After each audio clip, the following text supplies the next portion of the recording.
Oopsieអង្គុយនៅឃើញចុំមានអារម្មណ៍ថាដូចជារៀងហេវបាយញ៉ាំចុំមានហេវបាយតែពេលមើលម៉ោងទៅនេះម៉ោង8ហើយ3យប់ហើយហ្នឹង See ទៀត 8:01 is like feel like hungry here ប៉ុន្តែបើថាមើលក្រៅវិញគឺថ្ងៃបើកចាស់ហ្មងក្រៅខ្នងថ្ងៃបើកចាស់ហ្មង See Ignore this don't see that មើលថ្ងៃបើកចាស់នៅក្រៅហ្មងប៉ុន្តែកំពុងតែអង្គុយធ្វើការហើយធ្វើលំហាត់មានអារម្មណ៍ជុំ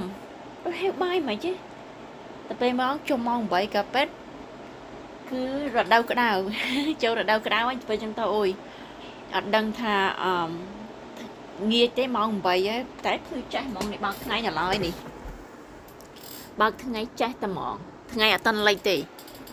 អញ្ចឹងគឺអើយចូលចិត្តខែក្តៅមែនទែនគឺសប្បាយចិត្តតែតាមថ្ងៃនេះតាមដំបូងឯងមានអារម្មណ៍ថា